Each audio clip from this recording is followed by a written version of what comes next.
Pernah nggak sih Anda masuk ke sebuah ruangan dan langsung ngerasa, wah ini tempat yang pas buat belajar? Atau malah sebaliknya? Nah, hari ini kita akan bedah bareng-bareng apa sih rahasia di balik lingkungan belajar yang benar-benar produktif? Oke, kita mulai dari pertanyaan yang kelihatannya simpel banget ya.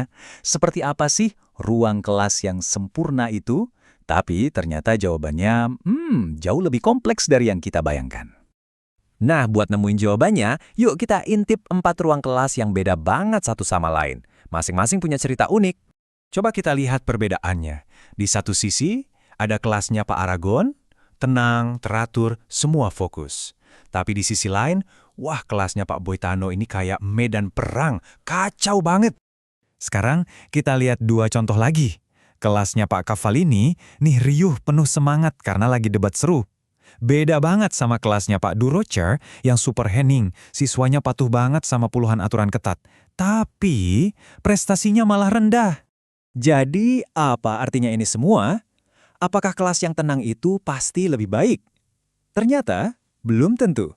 Poin kuncinya tuh bukan soal kelasnya sepi atau ramai, tapi soal adanya keterlibatan yang produktif. Nah, dari sini kita sampai ke gagasan intinya. Ternyata, guru-guru yang paling efektif itu punya gaya yang sama, yang disebut gaya berwibawa. Oke, apa sih sebenarnya berwibawa itu? Definisi ini sebenarnya mengadopsi konsep dari pola asuh loh.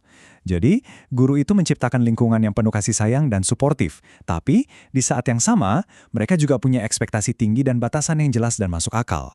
Jadi, intinya itu seimbang.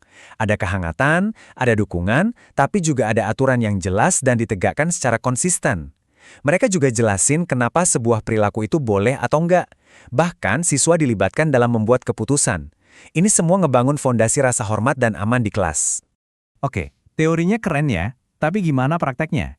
Nah, kita mulai dari hal yang paling kelihatan mata dulu, yaitu cara menata ruang belajarnya.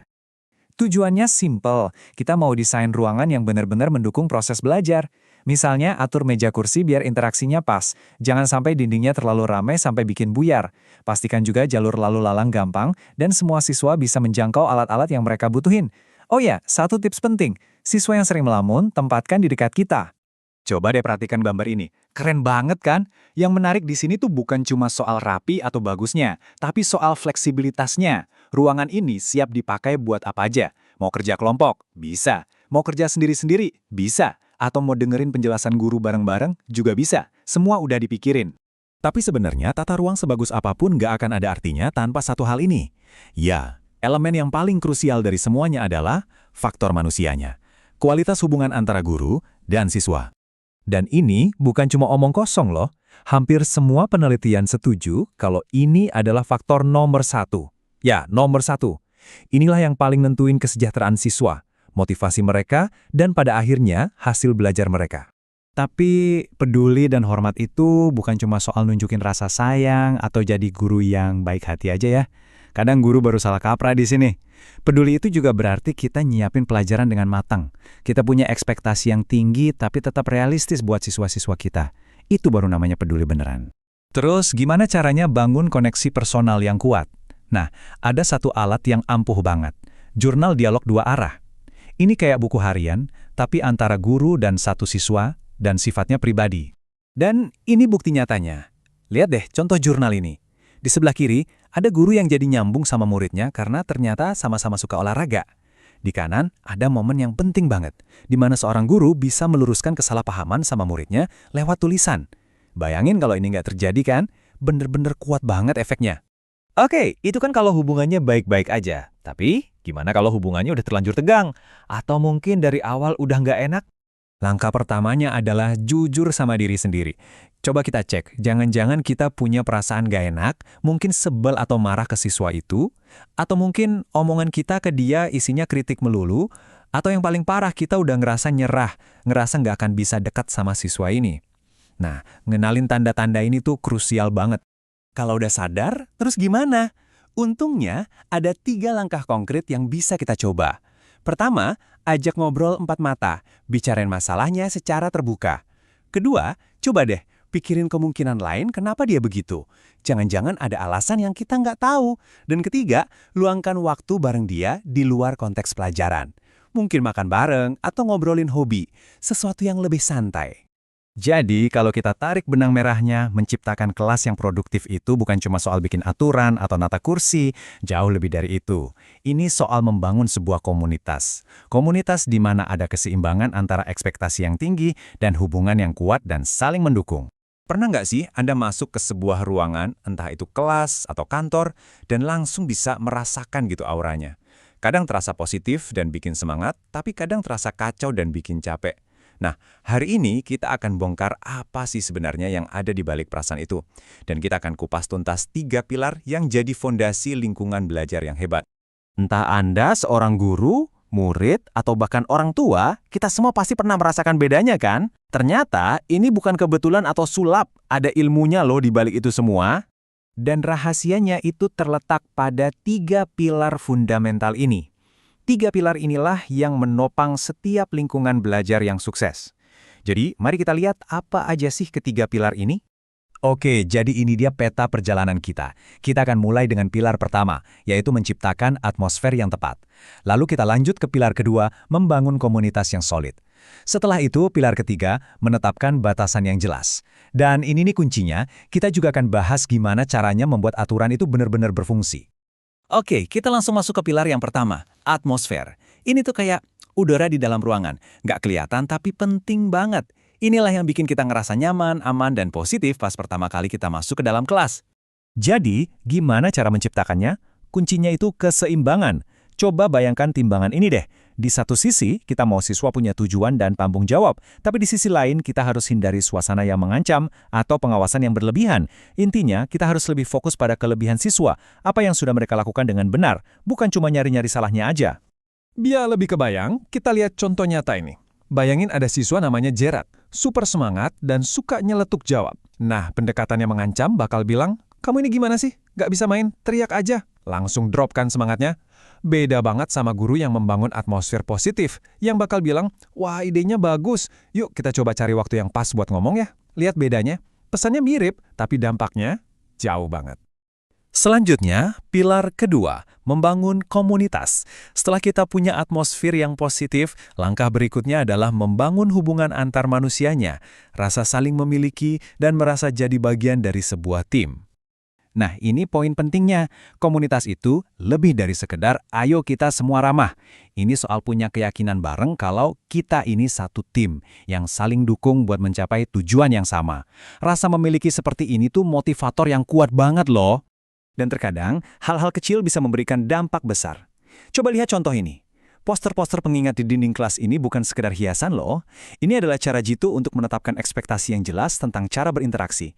Misalnya, dengan berbicara dengan hormat atau saling membantu. Alat yang sederhana, tapi sangat ampuh untuk memperkuat nilai-nilai komunitas setiap harinya. Jadi, gimana cara kita menumbuhkan komunitas ini? Bisa dimulai dari hal yang simpel seperti membuat jadwal piket sampai ke proyek kelompok yang menuntut kerjasama. Salah satu ide favorit saya dari sumbernya adalah Academy Awards untuk kelas bahasa. Ini cara yang asyik banget buat merayakan keberhasilan bareng-bareng dan benar-benar bikin tim jadi makin solid. Oke, sekarang kita beralih ke pilar ketiga. Ini soal menetapkan batasan. Tapi jangan salah sangka dulu, ini bukan tentang kontrol yang kaku. Coba bayangkan, batasan ini seperti pagar pengaman di jalan tol. Tujuannya bukan untuk mengekang, tapi untuk memastikan semua orang tetap aman dan bergerak ke arah yang benar. Cara kita menyampaikan aturan itu penting banget. Coba lihat perbandingan ini. Kalau kita bilang, menyontek itu tidak bisa diterima, rasanya seperti ancaman. Tapi, coba bandingkan dengan menjelaskan kenapa tugas itu penting untuk mengembangkan keterampilan menulismu yang bakal kepake nanti. Ini memberikan alasan dan tujuan. Nah, ini yang mengubah dinamika dari sekedar patuh karena takut menjadi berpartisipasi karena paham. Dan aturan yang baik itu nggak perlu rumit, justru yang sederhana seringkali lebih efektif. Contohnya akronim SUT ini. Akronim dari speaking out of turn atau bicara tanpa giliran, out of seat atau meninggalkan kursi, other work atau mengerjakan tugas lain, dan tardy atau terlambat. Ini mudah diingat dan membuat ekspektasi jadi sangat jelas bagi semua orang. Oke. Kita sudah punya atmosfer dan komunitas. Dan kita juga baru saja membahas pentingnya aturan yang jelas. Tapi, aturan yang jelas saja itu belum cukup. Ada satu elemen terakhir yang membuat pilar ketiga ini benar-benar kokoh. Konsistensi. Aturan terbaik di dunia pun akan sia-sia jika tidak diterapkan secara adil untuk semua orang. Biar lebih kerasa, yuk kita coba bayangkan skenario ini. Anda kerja sebagai kasir dan aturannya jelas banget, tidak boleh mengobrol saat sedang bekerja. Simpel kan? Lalu Anda lihat Lee, si karyawan favorit manajer, asyik aja tuh ngobrol terus-terusan, melanggar aturan. Dan manajer Anda, dia lihat tapi tidak melakukan apa-apa, dibiarkan saja begitu. Anda sudah bekerja keras mengikuti aturan, sementara Lee bebas melanggarnya tanpa ada konsekuensi. Jujur deh, gimana perasaan Anda saat itu? Mungkin frustrasi, marah, rasanya nggak adil banget kan? Tepat sekali. Perasaan itulah yang dirasakan siswa ketika aturan diterapkan secara nggak konsisten. Masalahnya jadi bukan lagi soal aturannya, tapi soal keadilan. Dan inkonsistensi itu merusak kepercayaan, yang merupakan fondasi dari atmosfer positif dan komunitas yang sudah kita bangun dengan susah payah. Dan disinilah kita bisa lihat bagaimana semuanya saling terhubung. Ini bukan 3 ide yang terpisah, tapi sebuah sistem. Atmosfer yang aman membuat komunitas bisa tumbuh, komunitas yang kuat membuat batasan lebih mudah diterima, dan batasan yang konsisten melindungi atmosfer dan komunitas itu sendiri. Semuanya harus bekerja sama. Pernah nggak sih ngerasa ngejaga siswa biar tetap fokus tuh kayak perjuangan yang nggak ada habisnya? Seringnya, kita baru bertindak kalau udah ada gangguan. Nah, tapi gimana kalau sebenarnya kita bisa mencegah gangguan itu dari awal? Di episode kali ini, kita bakal kupas tuntas gimana caranya mengubah manajemen kelas dari yang tadinya cuma reaktif jadi sebuah strategi proaktif yang bikin siswa terus terlibat. Oke, jadi apa aja yang bakal kita bahas? Pertama, ada yang namanya jebakan ambiguitas. Terus kita lanjut ke perencanaan biar siswa terlibat, lalu ada seni witnessness, keren kan namanya? Habis itu kita bakal belajar soal modifikasi, bukan menyalahkan, dan yang terakhir, gimana cara nyesuaiin strategi buat murid-murid dengan usia yang beda-beda. Yuk, langsung aja kita mulai. Oke, kita mulai ya. Biar kebayang, kita coba eksperimen singkat dulu nih. Ini bakal bantu kita ngerasain langsung, sebenarnya apa sih inti masalah dari keterlibatan siswa? Siap? Oke, tugas akan nih. Coba deh, sebutin 6 karakteristik guru yang efektif. Kasih waktu bentar buat mikir. Pasti ada beberapa yang langsung kepikiran kan? Sekarang kita ke tugas B. Coba jelaskan dampak umum kehadiran di sekolah bagi anak-anak. Nah, kerasa nggak sih? Pertanyaan yang ini tuh rasanya lebih luas, lebih abstrak, ya kan? Beda banget sama yang pertama tadi. Coba jujur deh sama diri sendiri. Pas ngerjain tugas yang mana, pikiran kalian lebih gampang melayang. Mungkin jadi mikirin ntar malam makan apa, atau kerjaan lain yang belum beres. Hayo ngaku, kemungkinan besar pas ngerjain tugas B kan? Nah ini dia poin pentingnya. Ternyata ambiguitas atau ketidakjelasan itu yang bikin kita gampang terganggu. Kalau tugasnya nggak jelas kayak tugas B tadi, pikiran kita tuh otomatis nyari pelarian.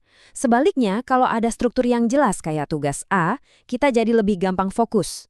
Inilah fondasi dari manajemen kelas yang proaktif. Jadi, kalau ambiguitas itu ibarat musuhnya, berarti perencanaan proaktif itu pahlawannya. Yuk, sekarang kita bahas gimana cara membangun pertahanan pertama kita melawan perilaku nggak fokus, yaitu lewat perencanaan yang matang.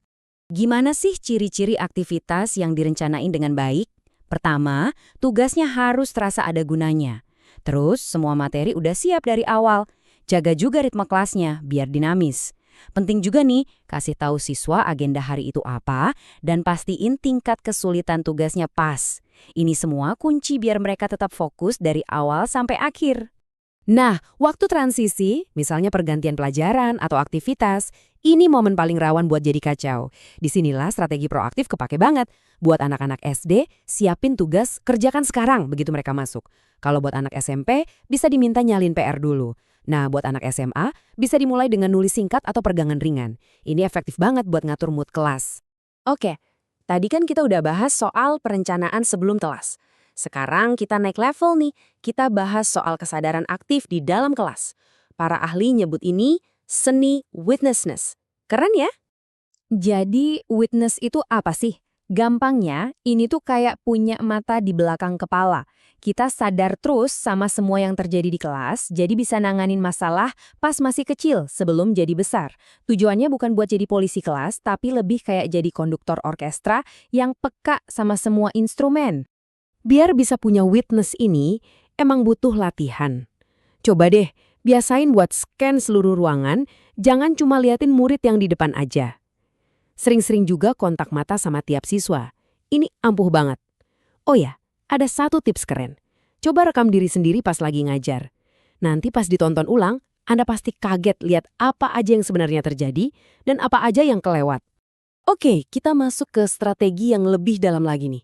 Ini bukan lagi soal ngontrol siswa, tapi soal refleksi diri kita sebagai pengajar.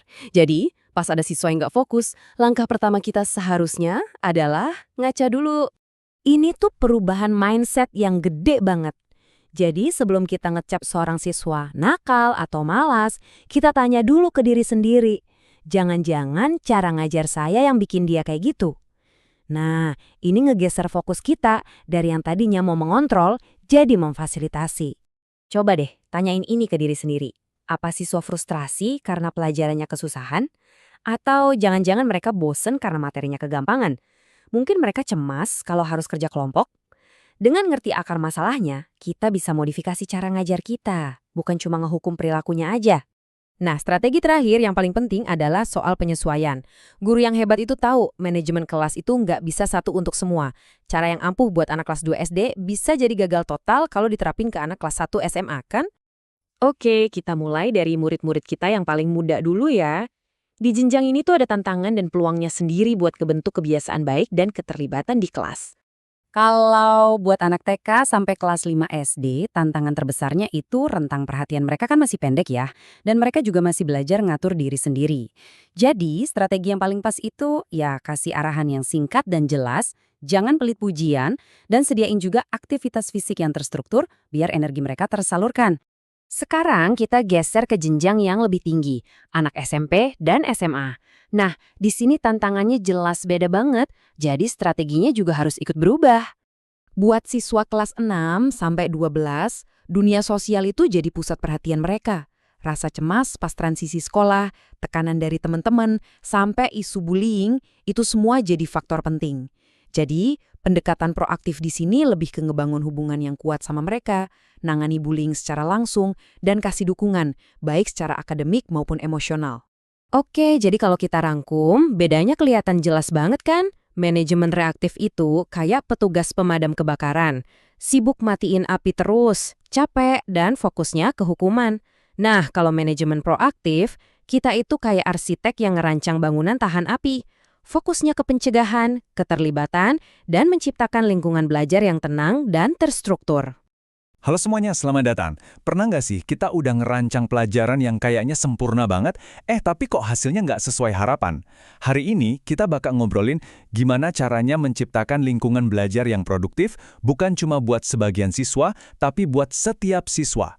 Kita akan bedah bareng-bareng gimana cara memahami dunia mereka masing-masing, yang ternyata bisa mengubah total cara kita mengajar. Nah, ini nih pertanyaan yang kayaknya sering banget ya muncul di benak kita sebagai pendidik. Jawabannya ternyata seringkali bukan ada di materi pelajaran kita, tapi justru di dunia yang dibawa oleh setiap siswa ke dalam kelas. Dalam pembahasan kali ini, kita akan cari tahu kenapa satu pendekatan aja nggak akan pernah cukup, dan gimana caranya kita bisa beradaptasi untuk menjangkau mereka semua. Oke, yuk kita bedah lebih dalam. Untuk benar-benar paham dinamika di kelas, kita harus mulai dari individunya dulu. Setiap siswa itu datang dengan semacam cetak biru biologis dan psikologis yang unik. Mari kita lihat dua komponen utamanya, temperamen dan atribusi. Coba dia lihat gambar ini.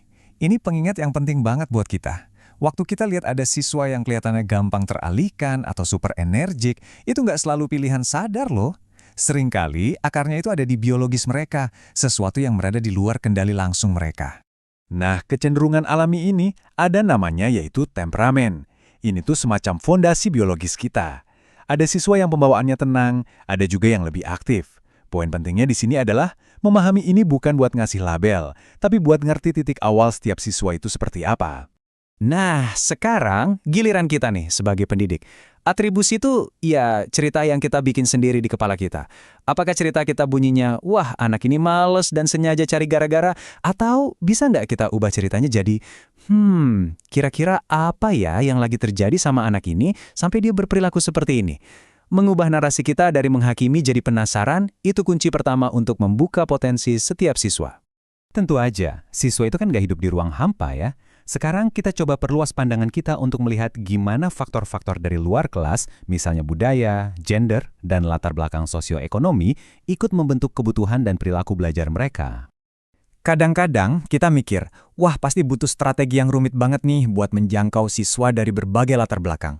Padahal, seringkali fondasinya itu justru hal-hal yang super sederhana.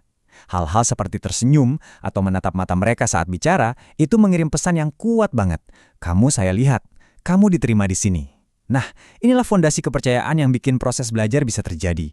Ini nih yang menurut saya paling kena. Dengerin deh suara siswa-siswa ini. Ini bukan soal strategi yang canggih, ini murni soal koneksi antar manusia. Tindakan-tindakan kecil inilah yang menciptakan atmosfer di mana siswa merasa aman untuk belajar dan jadi diri mereka sendiri. Inilah kekuatan super kita sebagai pendidik. Sumber yang kita bahas ini juga menyoroti beberapa kecenderungan umum berdasarkan gender. Tapi penting banget buat diingat ya, ini rata-rata, bukan takdir. Rata-rata anak perempuan mungkin lebih mudah membangun hubungan dengan guru, sementara anak laki-laki mungkin menunjukkan lebih banyak kegelisahan fisik. Poin kuncinya bukan untuk menggeneralisasi, tapi supaya kita sadar akan dinamika ini, sehingga kita bisa terhubung dengan setiap siswa sebagai individu yang unik. Buat siswa-siswa yang mungkin di rumahnya menghadapi kesulitan luar biasa, sekolah itu bisa jadi satu-satunya tempat di mana mereka merasa aman dan stabil.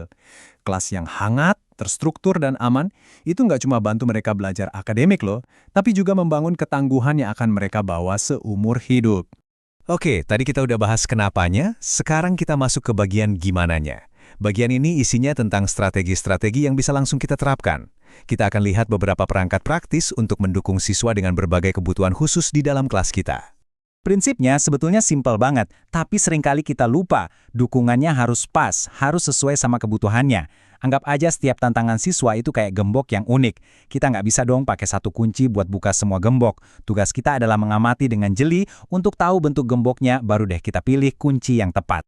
Yuk kita lihat contoh konkretnya. Misalnya nih, kita lihat ada siswa yang kelihatannya susah fokus atau ngatur waktu.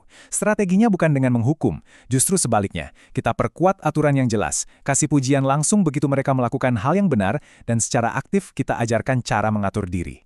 Ini adalah pergeseran dari sekedar reaktif menjadi proaktif. Nah, gimana kalau kita berhadapan sama siswa dengan tantangan perilaku? Insting pertama kita mungkin pengen menang adu argumen ya kan? Tapi itu justru jarang banget berhasil, karena cuma mengatasi gejalanya, bukan akarnya. Sebaliknya, jadwal yang bisa ditebak itu menciptakan rasa aman. Mengajarkan skill sosial secara langsung itu memberi mereka alat untuk berhasil. Dan menghindari paksaan itu akan membangun kepercayaan, bukan ketakutan. Terakhir, untuk siswa-siswa kita yang punya tantangan fisik atau sensorik, kebutuhan mereka mungkin lebih kelihatan jelas ya, tapi solusinya seringkali berpusat pada komunitas dan penyesuaian yang sederhana. Memastikan mereka merasa jadi bagian dari kelompok, memberi sedikit kelonggaran waktu, dan menciptakan lingkungan yang lebih tenang, itu bisa membuat perbedaan yang sangat besar. Oke, jadi dari semua yang udah kita bahas tadi, dari biologi, faktor luar, sampai strategi praktis, apa sih benang merahnya? Semuanya itu sebenarnya ngerucut ke satu pergeseran mindset yang fundamental banget, yaitu bergeser dari obsesi akan kontrol menuju fokus untuk membangun koneksi yang tulus. Dan inilah intinya, inilah pesan utamanya. Aturan dan struktur alias kontrol itu penting, tapi itu baru tanah dan akarnya saja. Pembelajaran yang sesungguhnya, pertumbuhan yang subur, itu hanya bisa mekar dari hubungan yang otentik. Rasa saling percaya, dan pemahaman bahwa setiap siswa membawa seluruh dunianya ke dalam kelas kita. Halo, selamat datang. Kita semua tahu ya kalau kesuksesan seorang siswa itu nggak cuma terjadi di dalam kelas loh. Justru, keberhasilan mereka dibentuk oleh dunia yang jauh lebih besar. Nah, yuk kita bareng-bareng cari tahu gimana caranya membangun jaringan dukungan yang kuat di sekitar setiap siswa. Oke, kita mulai dari pertanyaan yang kelihatannya simpel tapi fundamental banget. Apakah kerjaan guru itu cuma sebatas di dalam 4 dinding ruang kelas aja? Dulu mungkin jawabannya ya. Tapi, gimana kalau kita lihat dari sudut pandang yang lebih luas? Pertanyaan ini nih yang bakal jadi dasar dari seluruh pembahasan kita. Nah, ini dia ide kuncinya. Kita di sini nggak cuma ngomongin soal membangun kelas, tapi sebuah ekosistem pendukung yang saling nyambung. Bayangin deh, setiap bagian, guru, staf sekolah, orang tua, sampai komunitas, semuanya kerja bareng buat satu tujuan, suksesnya si siswa. Oke, kita mulai dari lingkaran yang paling dekat dulu ya. Ibaratnya, sebelum kita lihat keluar, kita harus pastiin dulu pondasi di dalam sekolah itu udah kokoh. Dan ini semua berawal dari kolaborasi antar staf pengajar. Terus, gimana caranya biar sekolah bisa jadi tim yang solid? Nah, ini dimulai dari beberapa strategi kunci. Para staf itu harus duduk bareng, sepakat dulu, sukses buat siswa itu artinya apa. Terus, mereka kerjasama buat cari solusi dari tantangan-tantangan yang ada. Dan yang penting, bikin standar yang konsisten serta adil buat semua. Nah, ada istilah akademis yang keren banget nih, namanya efikasi diri kolektif. Gampangnya gini deh, ini tuh kayak semangat timnya sekolah. Keyakinan bareng-bareng yang bilang, kita ini bisa loh, kalau kita kerja bareng, kita benar-benar bisa bikin perbedaan buat prestasi siswa-siswa kita. Dan hasilnya, luar biasa. Rasa kebersamaan ini tuh bukan cuma bikin guru senang, tapi dampaknya langsung ke siswa. Guru yang ngerasa didukung itu, ekspektasinya ke siswa jadi lebih tinggi. Kenapa? Karena mereka percaya baik diri mereka maupun siswanya pasti bisa mencapai standar itu. Oke, dari dalam sekolah udah kuat. Sekarang yuk kita perluas lingkaran kita. Sekolah itu kan nggak berdiri sendiri ya. Dia itu bagian dari komunitas yang lebih besar. Nah, kita lihat gimana sumber daya di luar gerbang sekolah bisa jadi partner yang dahsyat. Seringkali, kebutuhan siswa itu lebih dari yang bisa sekolah kasih. Nah, disinilah peran komunitas jadi penting. Coba lihat, ada kelompok pemuda, layanan sosial, sampai klinik kesehatan mental. Kemitraan dengan mereka semua ini penting banget buat ngurusin siswa secara utuh, lahir dan batin. Tapi poin kuncinya bukan cuma soal dapat sumber daya loh. Ini lebih dalam dari itu. Ini soal pemahaman. Waktu pendidik nyambung sama komunitasnya, mereka jadi paham dunia tempat siswanya tinggal, tantangannya, kekuatannya, realitas sehari-harinya. Pemahaman inilah yang bikin pengajaran jadi jauh lebih relevan dan efektif.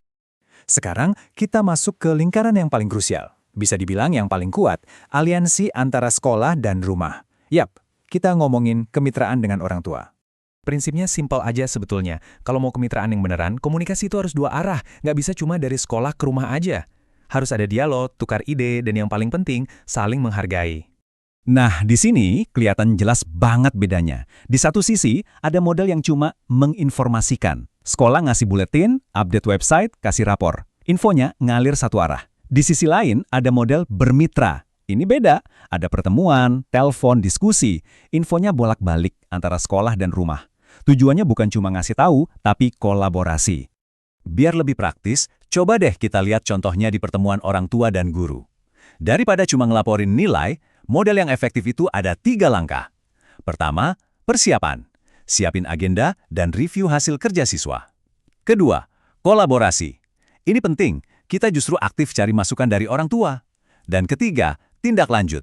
Jangan lupa kirim rangkuman singkat dan follow up perkembangannya. Ya, kita tahu membangun kemitraan ini nggak selamanya gampang. Pasti ada tantangannya. Nah, sekarang kita akan bahas gimana caranya menjembatani kesenjangan ini dengan empati dan solusi yang praktis. Ini pertanyaan penting yang perlu kita tanyain ke diri sendiri. Kenapa ya ada orang tua yang kelihatannya enggan terlibat? Daripada langsung ngejudge, yuk kita coba pahami dulu apa sih sebenarnya hambatannya. Dan ini beberapa alasan yang sangat nyata. Mungkin mereka punya pengalaman buruk sama sekolah dulu, atau ngerasa minder dan terintimidasi. Bisa juga karena masalah logistik, kayak nggak ada yang jaga anak atau susah transportasi. Jadi, ini bukan soal nggak peduli. Seringkali, ini karena ada hambatan yang benar-benar nyata. Kutipan ini benar-benar nusuk ya. Ini dari seorang orang tua. Dan ini nunjukin banget gimana rasa terintimidasi itu bisa nyata. Ini jadi pengingat buat kita, kalau lingkungan sekolah itu bisa terasa sangat formal dan menakutkan bagi sebagian orang. Terus, apa yang bisa kita lakuin? Kuncinya satu, proaktif. Kita harus usaha ekstra buat dapetin kepercayaan mereka. Juga deh undang anggota keluarga lain yang juga penting, kayak kakek nenek atau tante.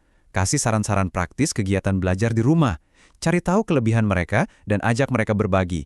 Kalau memang memungkinkan dan mereka mau, kunjungan ke rumah juga bisa jadi cara yang bagus. Oke, sekarang mari kita satukan semua kepingan puzzle ini. Bayangin saat ketiga lingkaran ini, staf sekolah yang solid, komunitas yang mendukung, dan orang tua yang jadi mitra, semuanya bekerja bareng, sesuatu yang luar biasa terjadi. Dan buktinya udah jelas, waktu jaringan dukungan ini kuat, dampaknya ke siswa itu besar banget. Prestasinya lebih tinggi, kehadirannya lebih baik, dan sikapnya ke sekolah jadi jauh lebih positif. Ini beneran berhasil loh. Jadi, inilah rumusnya. Pendidikan itu bukan kerjaan sendirian, butuh sebuah ekosistem. Rekan kerja yang suportif, komunitas yang terlibat, dan orang tua yang jadi mitra untuk menciptakan sebuah lingkungan di mana setiap anak punya kesempatan buat berkembang jadi versi terbaik dari diri mereka. Halo, selamat datang. Kali ini kita akan bedah tuntas peralatan yang wajib dimiliki seorang pendidik. Kita akan lihat kalau manajemen kelas itu bukan bakat, tapi sebuah keahlian yang bisa banget dipelajari dan diasah dengan strategi yang pas. Coba deh bayangin situasi ini. Pasti udah nggak asing lagi kan? Kelas lagi tenang, produktif, tiba-tiba ada yang berulah. Apa yang bakal Anda lakuin pertama kali? Reaksi sepersekian detik itu krusial banget. Dan di sini kita bakal kasih panduannya biar nggak salah langkah. Oke, kita mulai dari dasarnya dulu ya. Pertama-tama, kita semua harus sepakat soal satu hal. Perilaku yang mengganggu itu, ya, bagian dari dinamika kelas. Nggak bisa dihindari. Kuncinya bukan gimana cara menghilangkannya sama sekali, tapi gimana cara kita meresponsnya dengan bijak. Jadi perilaku tidak pantas itu sebenarnya apa sih? Wah, spektrumnya luas banget. Mulai dari sekedar bisik-bisik pas pelajaran sampai tindakan yang lebih serius. Intinya, apapun yang bisa mengganggu proses belajar dan bikin lingkungan kelas jadi nggak aman, ya itu termasuk. Nah, ini dia nih poin pentingnya. Nggak semua masalah bisa diselesaikan dengan cara yang sama. Kalau setiap gangguan kecil kita hadapi dengan meriam, kita bukan cuma bakal capek sendiri, tapi juga jadi nggak efektif. Tujuannya adalah punya serangkaian strategi, dan kita tahu kapan harus pakai alat yang mana. Yuk, kita mulai dari anak tangga paling bawah, dari apa yang kita sebut jenjang intervensi. Kita akan fokus ke strategi yang paling nggak mengganggu, tapi justru bisa jadi yang paling manjur. Kedengerannya aneh ya, masa sih didiemin aja? Tapi coba deh pikirin, kayak kasus Dimitra yang cuma bisik-bisik sebentar. Kalau kita berhentiin seluruh pelajaran cuma buat negur dia, gangguannya malah jadi jauh lebih besar kan? Jadi kadang-kadang mengabaikan itu adalah pilihan yang paling strategis. Terus gimana dong cara nentuinnya? Ini bukan tebak-tebakan kok, ada kerangka berpikirnya. Kalau kelakuannya itu cuma sesaat, kayaknya nggak bakal nyebar ke yang lain, dan nggak ganggu alur belajar, seringnya sih diabaikan aja udah jadi pilihan terbaik. Tapi, kalau udah mulai nular ke murid lain, atau ada potensi bahaya, nah itu baru saatnya kita bertindak. Oke, sekarang kita naik satu tingkat nih. Ini adalah momen di mana guru mulai turun tangan lebih aktif, tapi tetap dengan cara yang terukur dan nggak berlebihan.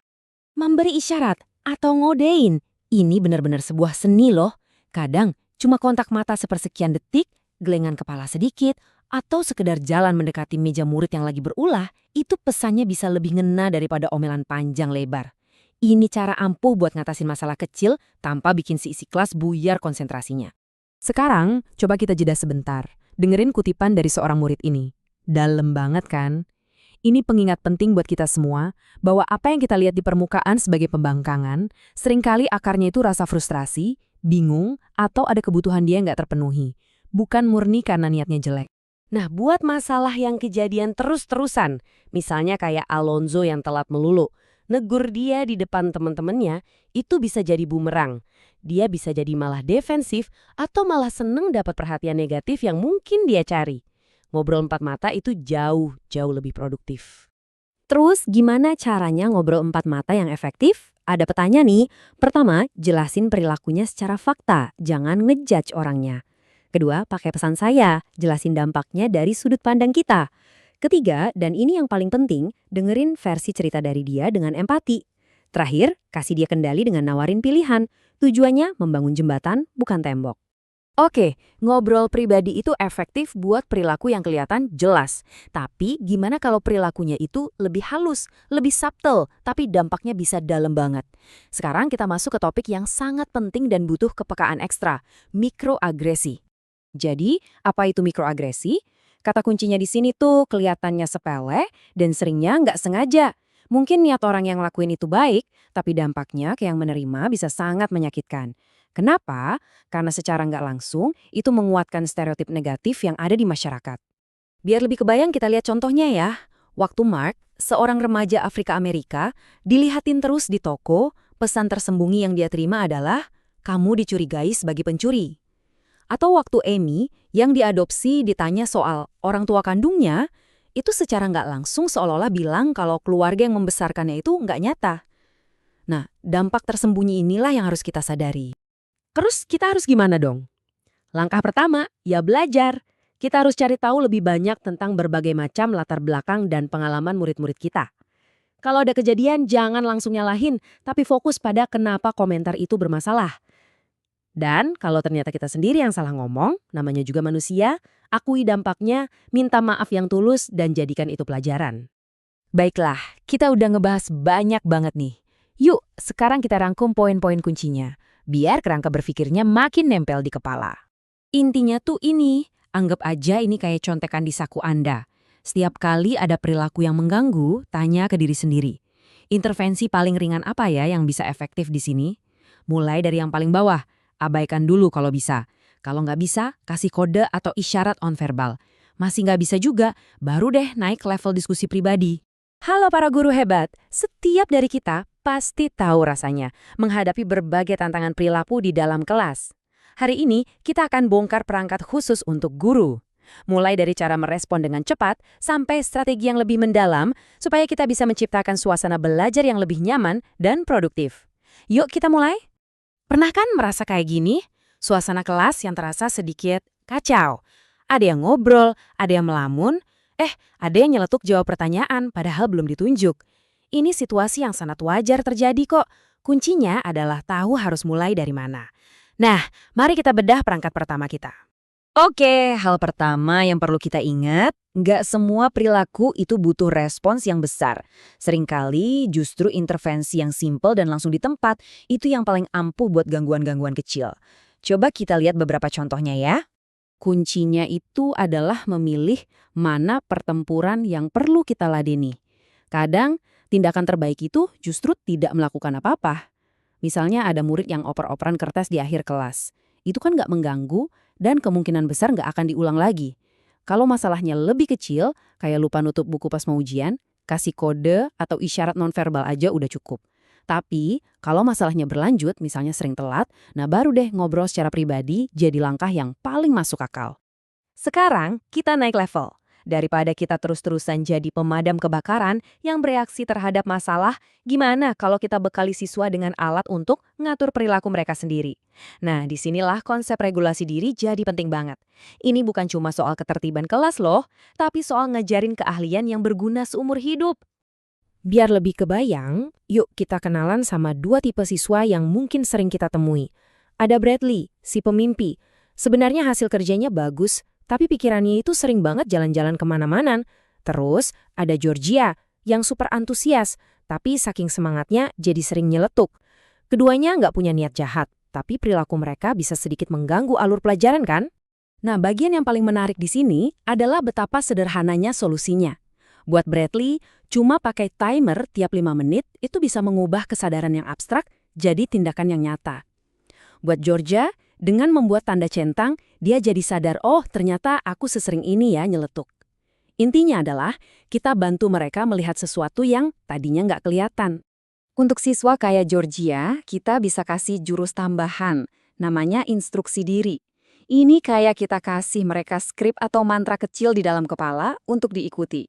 Oke, kunci mulut, angkat tangan, tunggu dipanggil.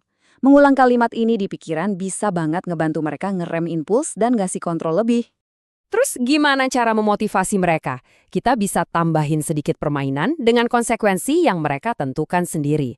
Misalnya, Bradley bisa kasih dirinya 1 poin setiap 15 menit dia berhasil tetap fokus. Nanti poinnya bisa ditukar sama hadiah kecil. Ini bukan cuma soal hadiahnya loh, tapi soal memberdayakan mereka untuk merasa punya kendali atas kemajuan mereka sendiri. Oke, kita udah coba cara-cara di kelas, tapi kok belum berhasil juga ya? Langkah selanjutnya adalah melibatkan sekutu terpenting kita, orang tua. Tapi hati-hati, cara kita memulai obrolan ini krusial banget. Coba deh dengerin kutipan ini. Niat gurunya mungkin baik, tapi pendekatan ini langsung bikin orang tua dalam posisi bertahan. Kalimat kayak, saya mengalami masalah dengan putra Anda, itu bisa langsung diartikan sebagai tuduhan. Dan inilah yang terjadi. Di kepala orang tua bisa langsung muncul pikiran-pikiran buat membela diri atau malah menyalahkan.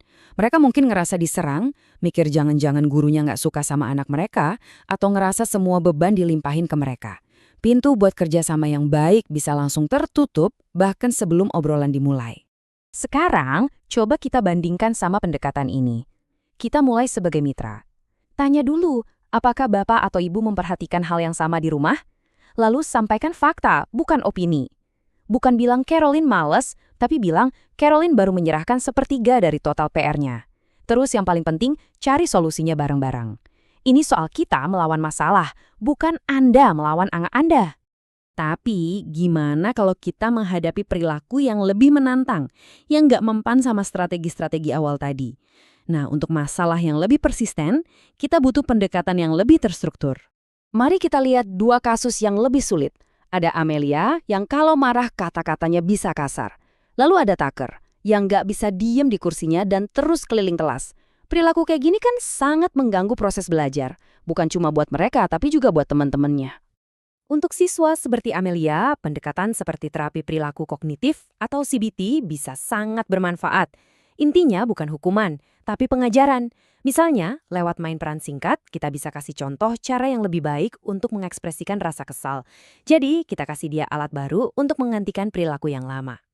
Nah, kalau untuk Tucker yang suka keliling kelas, kita perlu jadi detektif dan bertanya, kenapa? Inilah yang namanya analisis fungsional. Apa dia keliling karena mau menghindari tugas yang sulit? Atau dia lagi cari perhatian? Kalau kita sudah tahu kenapanya, baru kita bisa rancang intervensi yang menjawab kebutuhan itu dengan cara yang lebih positif. Akhirnya, kita sampai di lapisan pemahaman yang paling penting, tapi sering banget terlewat. Sebelum kita memberi label bermasalah pada suatu perilaku, kita harus berhenti sejenak dan mempertimbangkan faktor budaya. Ini pertanyaan yang kuat banget kan? Pertanyaan ini menantang kita untuk memeriksa lagi asumsi kita sendiri tentang apa sih perilaku yang benar di dalam kelas. Kita ambil contoh pertama, keterlambatan.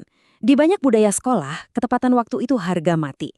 Tapi di budaya lain, konsep waktu itu bisa jadi lebih fleksibel. Dan urusan keluarga atau komunitas itu prioritas utama. Jadi keterlambatan seorang siswa mungkin bukan tanda nggak hormat, tapi cerminan dari prioritas budaya yang berbeda.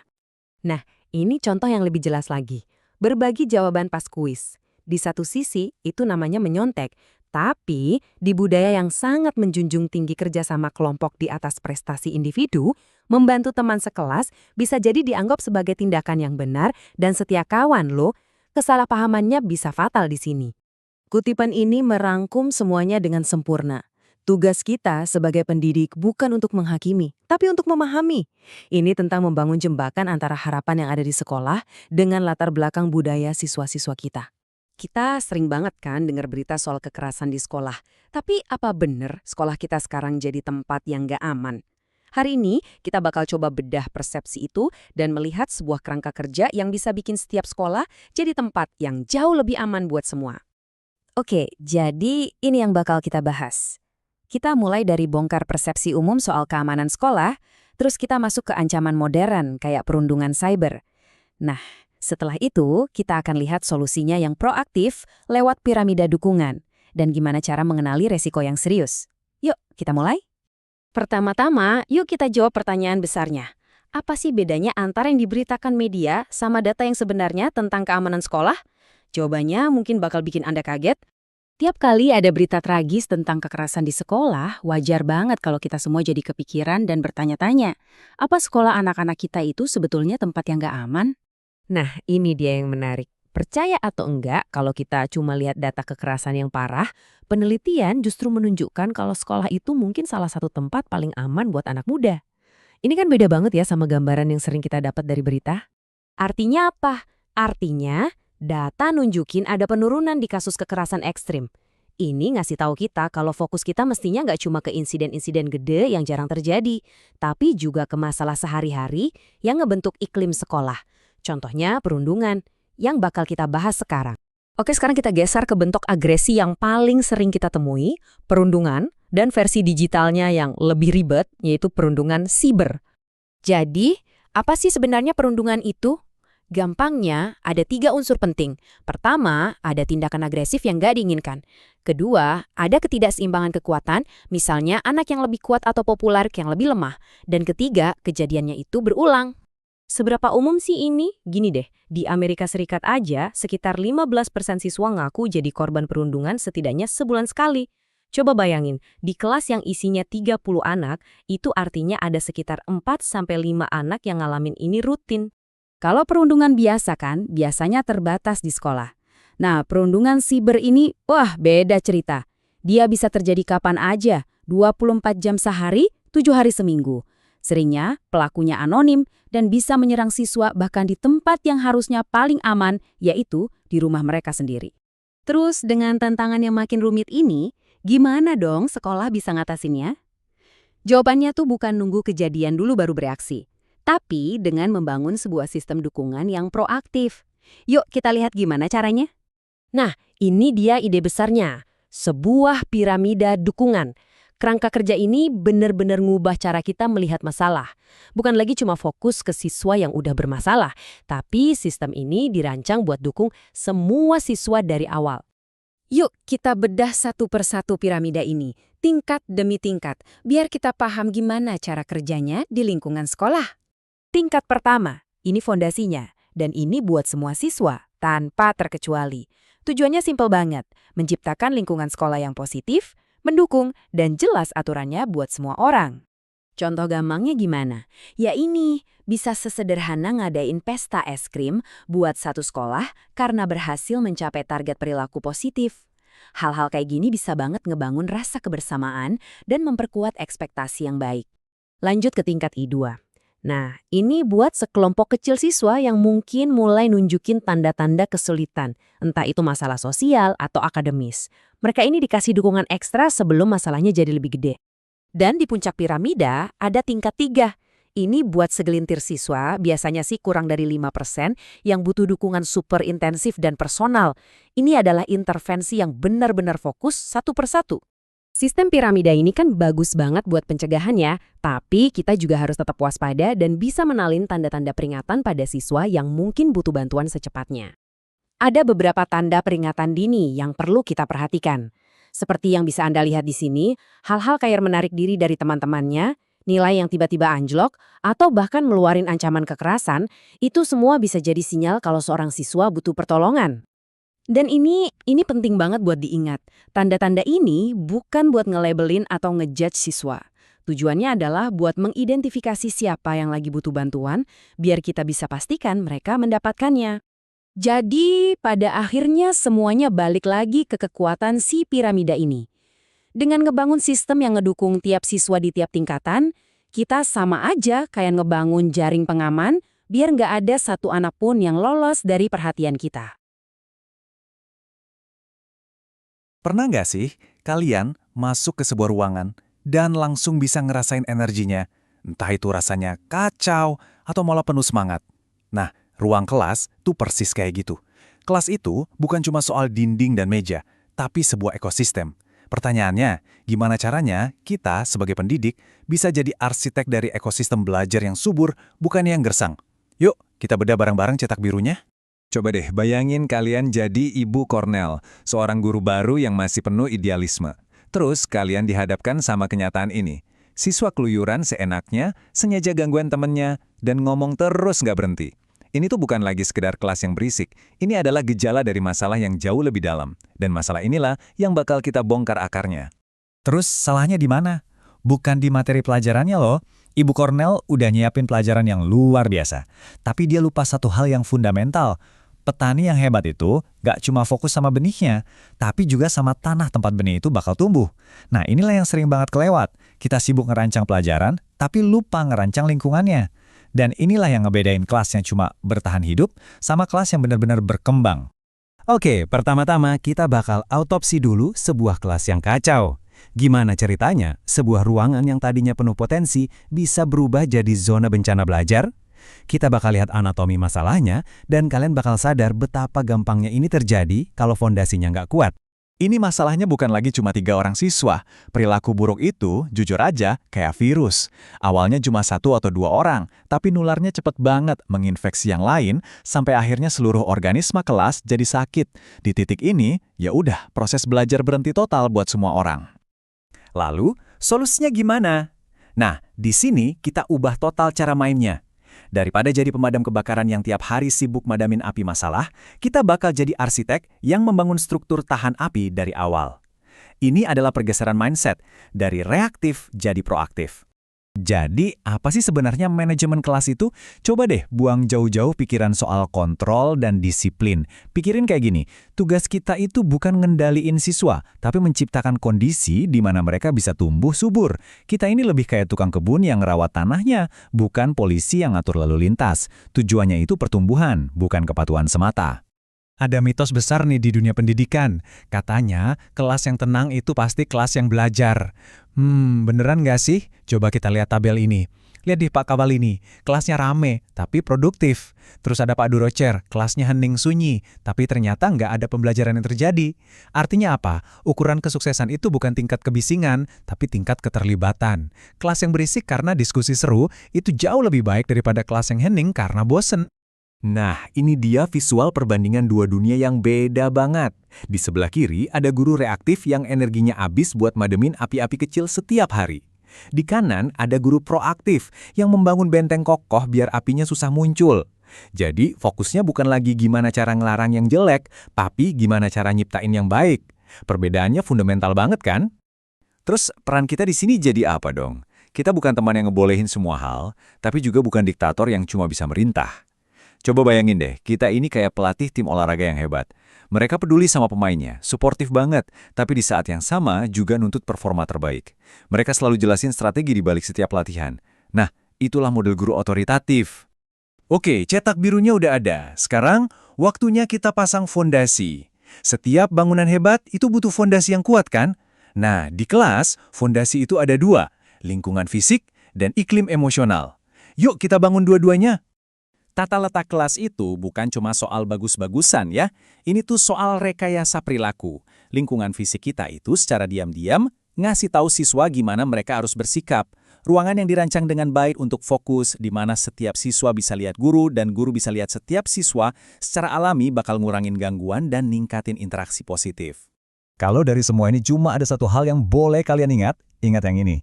Di atas semua teknik, strategi, dan tata letak ruang, ada satu hal yang jadi penentu utama, kualitas hubungan antara kalian dan para siswa. Ini bukan cuma bagian dari fondasi, ini adalah fondasinya. Dan jangan dengar dari saya, coba dengerin langsung dari seorang siswa. Apa sih artinya punya guru yang peduli? Kata dia, mereka bakal narik kamu ke samping, terus nanya, kamu kenapa? Ada yang bisa saya bantu nggak? Bukan tindakan yang heroik kan, cuma tindakan kecil yang tulus. Dan hal-hal kecil kayak gitulah yang membangun kepercayaan. Nah, pas hubungan-hubungan ini udah terjalin, ada sesuatu yang ajaib terjadi. Terbentuklah rasa kebersamaan. Ini adalah titik di mana kelas berubah dari sekumpulan individu jadi sebuah tim. Ketika siswa merasa aman dan jadi bagian dari tim, mereka jadi lebih berani ambil risiko, lebih berani nanya, dan lebih berani belajar dari kesalahan. Inilah tujuan utamanya. Fondasi emosionalnya udah kuat nih. Sekarang, kita perlu bangun kerangkanya, yaitu aturan dan rutinitas. Ini adalah struktur tak terlihat yang bikin kelas berjalan mulus, bukan karena dipaksa, tapi karena semuanya jelas. Gimana sih cara bikin aturan yang beneran jalan? Kuncinya bukan daftar panjang, dilarang ini, dilarang itu. Pertama, bikin simple aja, cukup 3-5 aturan, kayak saling menghormati. Kedua, libatkan siswa, ajak mereka diskusi, biar mereka merasa ini aturan bersama. Ketiga, jelasin kenapanya, bukan cuma lakukan ini, tapi kita lakukan ini supaya kelas kita nyaman. Dan yang keempat, ini yang paling susah, konsisten. Aturan yang nggak ditegakkan itu lebih parah daripada nggak ada aturan sama sekali. Nah, ini mungkin perubahan kecil, tapi dampaknya bisa gede banget. Bahasa yang mengontrol itu biasanya memicu perlawanan. Sebaliknya, bahasa yang informatif itu ngasih alasan dan pilihan. Daripada bilang, kalian harus duduk, coba deh bilang, saya bisa mulai absen lebih cepat kalau kalian semua udah duduk. Kita nggak nyuruh, kita ngasih informasi biar mereka bisa bikin pilihan yang tepat. Ini soal pemberdayaan, bukan pemaksaan. Kapan sih biasanya kelas jadi kacau?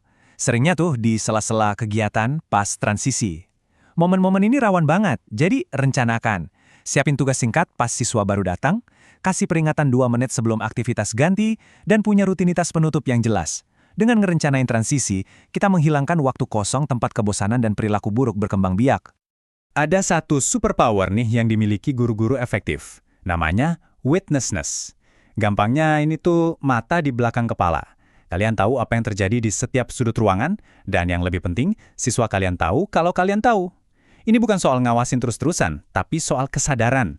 Sedikit kontak mata atau anggukan kecil aja udah cukup buat mencegah masalah, bahkan sebelum dimulai. Oke, bangunan kelas kita udah hampir jadi. Tapi kan, bangunan sebagus apapun nggak bisa berdiri sendiri di tengah gurun. Dia perlu terhubung dengan komunitas di sekitarnya. Di bagian terakhir ini kita akan lihat gimana cara membangun jembatan keluar kelas, ke rekan kerja dan orang tua untuk menciptakan jaringan pendukung yang kuat. Kuncinya cuma satu, kemitraan. Dengan sesama guru, kita menciptakan konsistensi. Dengan orang tua, kita membangun aliansi. Dan ada satu aturan emas nih buat komunikasi sama orang tua.